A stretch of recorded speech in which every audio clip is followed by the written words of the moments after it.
governo afirma que fará mudanças na tabela para a isenção de imposto de renda de quem ganha até 2 salários mínimos. E você vai ver também. Polícia Federal mira a quadrilha que criou CPFs para fraudar 13 milhões de reais em benefícios de idosos. Ao menos 6 pessoas morreram após ataque de mísseis russos às duas maiores cidades ucranianas, Kiev e Kharkiv. Exército de Israel registra a maior baixa desde o início das operações em Gaza. Mais de 20 soldados perderam a vida em um único dia. E ainda, conheça os segredos da longevidade com um idoso de idade cronológica na casa dos 90, mas idade biológica por volta dos 30. Essas e outras notícias você confere a partir de agora.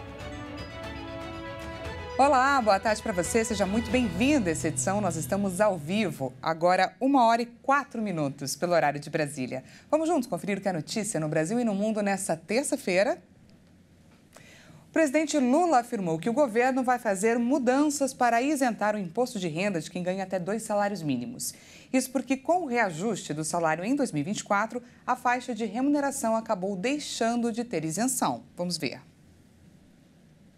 O governo federal se comprometeu a fazer as mudanças necessárias para que quem ganha até 2 salários mínimos por mês fique isento do imposto de renda da pessoa física. O presidente Lula reiterou sua promessa de campanha de isentar o imposto de renda para quem ganha até R$ 5.000 mensais até o fim de seu mandato, isso em dezembro de 2026.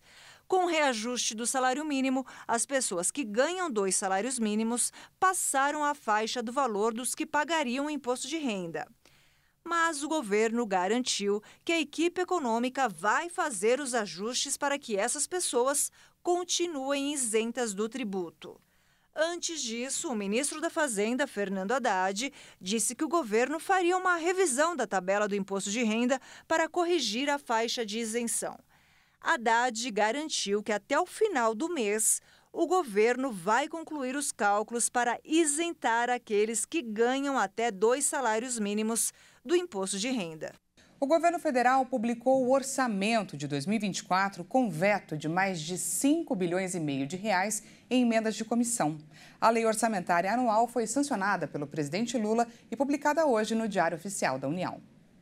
Todo o restante do texto foi aprovado pelo Congresso Nacional.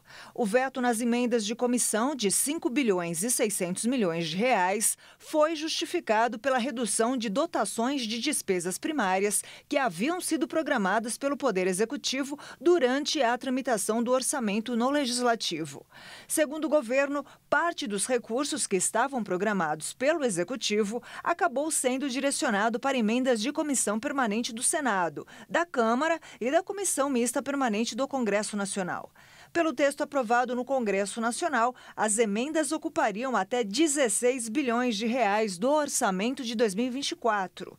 O veto que atinge as emendas de comissão ainda deve ser analisado pelo Congresso na volta do recesso no dia 5 de fevereiro, podendo ser mantido ou derrubado. A receita total estimada nos orçamentos fiscal e da Seguridade Social é de 5 trilhões e 400 milhões de reais. Desse total, 2 trilhões de reais serão direcionados para o orçamento fiscal, excluído o refinanciamento da dívida pública federal. 1 trilhão e 600 irá para o orçamento da Seguridade Social e 1 trilhão e 700 irá para o refinanciamento da dívida pública federal. E atenção, brasileiros, a Agência Nacional de Energia Elétrica informou que as contas de luz devem subir neste ano. As projeções apontam que a alta pode ficar acima da inflação.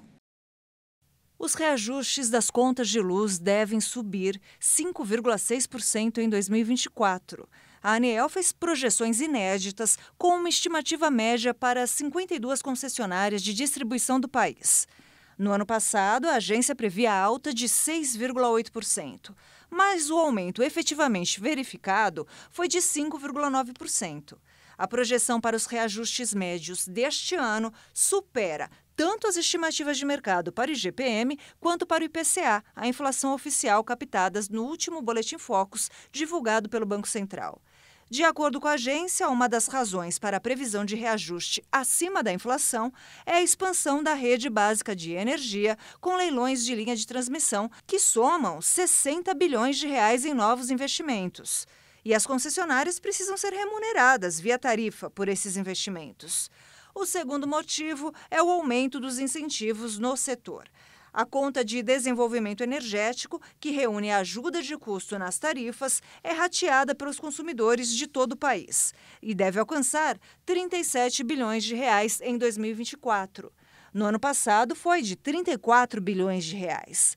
Desde 2010, houve crescimento de 269%. A última causa da alta na conta de luz deve ser o fim da devolução dos créditos decorrentes da exclusão do ICMS da base de cálculos de PIS/COFINS. Esse ano, resta somente um residual dos mais de 50 bilhões de reais que estão sendo devolvidos aos consumidores por pagamentos indevidos. Como a maioria dos créditos já foi usada em 2022 e 2023, neste ano o alívio fica menor. A Polícia Federal investiga a criação de documentos falsos de idosos para receber benefícios do INSS. Pois é, as fraudes teriam gerado um prejuízo de mais de 13 milhões de reais aos cofres públicos. A Polícia Federal deflagrou a Operação Melhor Idade para apurar fraudes no recebimento do benefício de prestação continuada ao idoso. De acordo com as investigações, a organização criminosa atuava desde 2012 na criação de cadastros de pessoas físicas, os CPFs fictícios, para a obtenção do benefício de prestação continuada. Os policiais federais cumprem 5 mandados de prisão preventiva e 15 de busca e apreensão no Distrito Federal, Piauí e Goiás. Foram identificadas a criação de 268 CPFs falsos de indivíduos com mais de 65 anos e a obtenção fraudulenta de 208 benefícios por meio desses documentos. Após a representação da Polícia Federal, a Seção Judiciária do Distrito Federal decretou o cancelamento dos 151 benefícios ainda ativos, que geravam prejuízo anual de cerca de 2 milhões e 700 mil, e o bloqueio de imóveis, veículos e contas até o valor de 13 milhões de reais, vinculados aos investigados e aos idosos criados. A ordem judicial prevê ainda o cancelamento dos CPFs, a suspensão imediata dos benefícios obtidos, bloqueio de contas bancárias, restrição em veículos e imóveis, além de eventuais empresas cadastradas em tais documentos. O benefício de prestação continuada, previsto na Lei Orgânica da Assistência Social, garante um salário mínimo por mês ao idoso com idade igual ou superior a 65 anos, desde que a renda por pessoa do grupo familiar seja igual ou inferior a 1/4 do salário mínimo. E vamos falar agora de saúde, porque o Brasil pode bater recordes de casos e mortes por dengue neste ano. Além de fatores climáticos, como a presença do clima quente e úmido, ressurgiram os sorotipos 3 e 4 do vírus. O Brasil pode atingir números alarmantes de dengue em 2024. O Ministério da Saúde estima que os casos da doença variem de 1.700.000 até 5 milhões de casos, uma média de 3 milhões de registros da doença. A previsão de crescimento desses números é resultado de uma combinação de fatores, como o calor intenso, chuvas abundantes e o ressurgimento dos sorotipos 3 e 4 do vírus que causa a dengue. Diante desse cenário, o Brasil pode ter recordes no número de casos e de mortes, conforme estimativa da própria pasta. Só nos primeiros 15 dias do ano, foram quase 56 mil registros de casos de dengue no país, com 6 mortes. A incidência de casos está em 27,5 por 100 mil habitantes. No mesmo período de 2023, haviam sido registrados 26.800 casos, ou seja, houve um aumento de 108% no número de casos, mas com 17 mortes. No ano todo, o país registrou 1.079 óbitos confirmados, com outros 211 ainda em investigação. Já com relação aos casos de dengue, foram diagnosticados 1.641.000, resultando em mais de 52 mil hospitalizações. Embora esse número represente um aumento de 17,8% em relação ao ano anterior, ainda permanece abaixo do recorde estabelecido em 2015, quando o Brasil atingiu 1.688.000 casos da doença. Atualmente, todos os 4 sorotipos do vírus circulam no país. Uma situação considerada incomum pela Secretaria de Vigilância em Saúde do Ministério da Saúde. Essa circulação simultânea aumenta significativamente o risco de propagação da dengue, o que demanda medidas preventivas rigorosas. E veja a seguir, Exército de Israel registra a maior baixa desde o início das operações em Gaza. E ainda, conheça os segredos da longevidade com um idoso de idade cronológica na casa dos 90, mas a biológica bate por volta dos 30. A gente volta já já, não perca!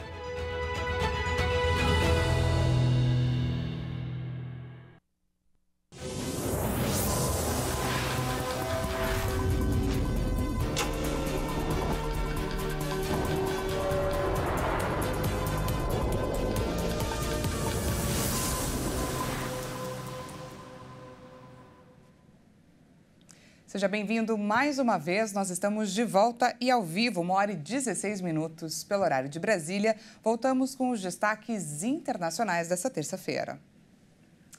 Um ataque aéreo russo contra cidades ucranianas deixou pelo menos 6 pessoas mortas.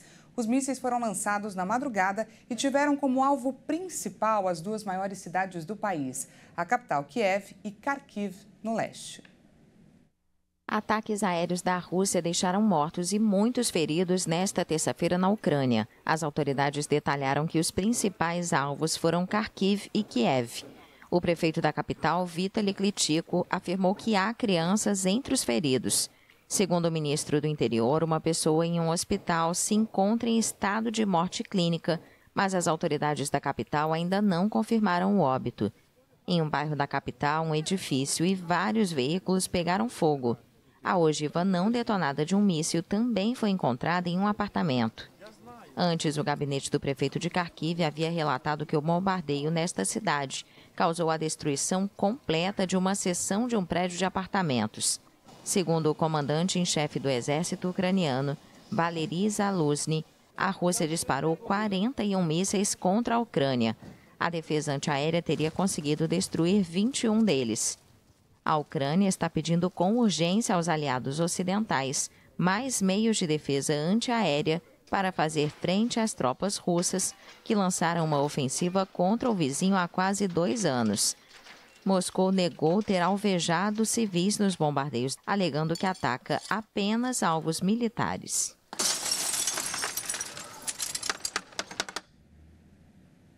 O Exército de Israel registrou a maior baixa desde o início das operações terrestres em Gaza. Só nessa segunda-feira, 24 soldados morreram. Segundo relatos, edifícios desabaram sobre os soldados durante os combates. A guerra tem um preço muito doloroso e pesado. Os reservistas dedicados que defenderam a bandeira sacrificaram o que lhes era mais caro pela segurança do Estado de Israel, para que todos pudéssemos viver aqui em segurança. O general Daniel Hagari disse em entrevista coletiva que a maioria dos soldados foram mortos no sul de Gaza pela explosão de um foguete antitanque lançado contra um tanque e um prédio que o exército israelense havia minado para sua demolição. Pouco antes, o exército havia publicado em seu site a identidade de 10 soldados mortos no sul da faixa de Gaza, a maioria reservistas. Hagari destacou a dificuldade para recuperar os corpos sob os escombros em uma operação que durou várias horas. E o governo mexicano detectou um fluxo de armas do exército americano para o país. A descoberta ocorre em meio ao aumento da violência ligada ao crime organizado. O secretário de Defesa alertou os Estados Unidos sobre armas que estão entrando no México e são de uso exclusivo dos militares norte-americanos. E é muito urgente que seja realizada uma investigação a esse respeito. A chanceler afirmou que este foi um dos temas que uma delegação de responsáveis mexicanos abordou com o secretário americano na semana passada em Washington, que tratou principalmente da migração irregular. O México abriu 2 ações contra empresas americanas de fabricação e distribuição de armas, embora tenham recebido vários reveses. Na segunda-feira, a chanceler afirmou que o Tribunal de Apelações do Primeiro Circuito dos Estados Unidos decidiu a favor do México em sua ação contra empresas fabricantes de armas e que o tema volte à primeira instância para a apreciação do mérito da questão. As armas É uma prioridade para o presidente Biden reduzir o fluxo de armas vindo dos Estados Unidos aqui para o México. Sabemos que 70% das armas que causam violência aqui, tanto quanto lá, mas elas vêm dos Estados Unidos. O governo mexicano acusou em diversas ocasiões que o tráfico de armas provenientes dos Estados Unidos é uma das razões da violência ligada ao crime organizado no país. Mais de 500 mil de armas são traficadas dos Estados Unidos para o México todos os anos, segundo dados oficiais. Equador e Estados Unidos chegaram a um acordo de cooperação na guerra contra o narcotráfico. O diálogo entre os dois países foi favorável também para ampliar o acesso a mercados e aumentar os investimentos para gerar mais empregos no país sul-americano.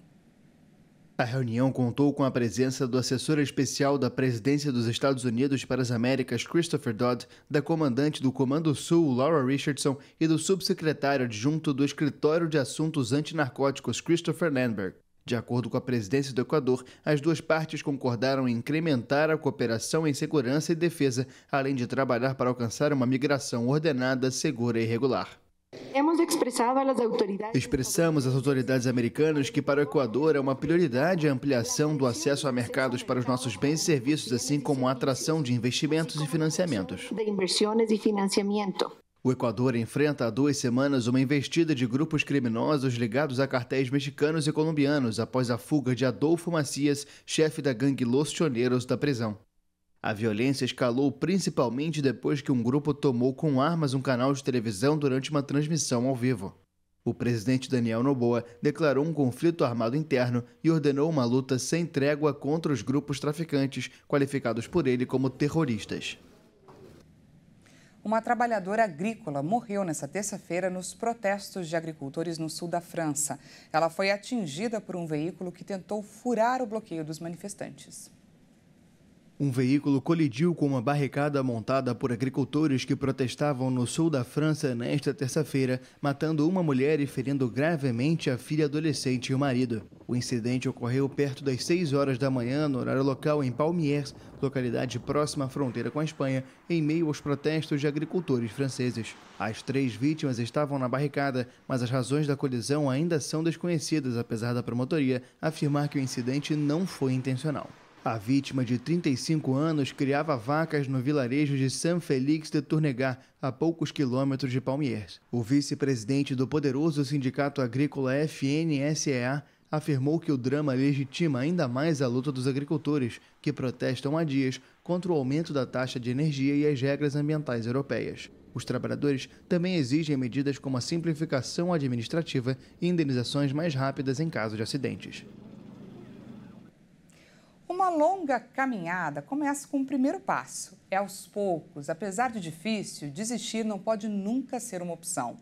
E nós aqui trazemos um exemplo que comprova a importância de praticar exercícios físicos em qualquer momento da vida. Um irlandês de 93 anos virou objeto de estudo por ter um motor aeróbico, uma idade biológica de uma pessoa na casa dos 30.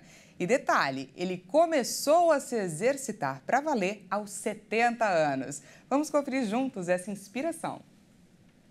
Imagine estar com 93 anos de idade e ter a saúde dos 40 anos. Na Irlanda, Richard Morgan começou a praticar exercícios físicos aos 73 anos de idade. E o resultado surpreendeu. São 74 quilos, 80% de músculos e apenas 15% de gordura. A frequência cardíaca dele é de 153 batimentos por minuto. Geralmente, entre idosos, a frequência fica entre 50 e 60. Um exemplo de envelhecimento que virou caso de estudo. Morgan se exercita há 40 minutos todos os dias. São treinos fáceis, moderados e intensos. Levantamento de peso, é claro, e uma dieta alta em proteínas.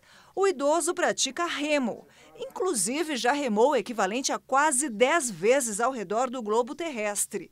E mais, se tornou o ganhador de 4 campeonatos mundiais de remo seco, o último em 2022.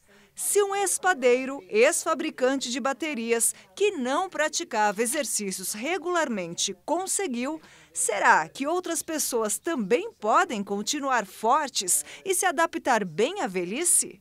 De início, eu quero lembrar a todos vocês que nós não estamos falando de um Superman. Na verdade, nós temos o vovô de 92 anos, campeão de remo, mas nós temos também fisiculturistas de 90 anos, nós temos maratonistas de 80 anos. Esses casos apenas refletem os cuidados tomados durante a fase adulta e também os benefícios que a alimentação saudável e o treinamento físico podem trazer para o nosso organismo. Todos os octogenários e nonagenários têm em comum alguns aspectos, como consistência no trabalho físico, dieta regrada e saudável, controle de fatores como tabagismo, etilismo, estresse emocional e, principalmente, constância. Fazer dia após dia aquilo que nós sabemos que é saudável para o nosso corpo, certo? No caso do vovô de 92 anos, foi relatado que ele tem uma alta carga de treino, um treino muito intenso, mas não poderia ser diferente porque ele treina para ser atleta. O que nós precisamos entender é que se nós desejarmos qualidade de vida e um aumento da expectativa de vida, nós não precisamos treinar como atletas. Basta que nós aplicamos na nossa rotina alimentação saudável e exercício físico, pelo menos 3 vezes na semana. Assim, todas as pessoas conseguirão chegar na terceira idade com uma excelente qualidade de vida. E você, está preparado para uma nova vida saudável? Um passo de cada vez. Sempre é tempo de começar algo. Richard Morgan deixou claro para a gente que não existe o tarde demais.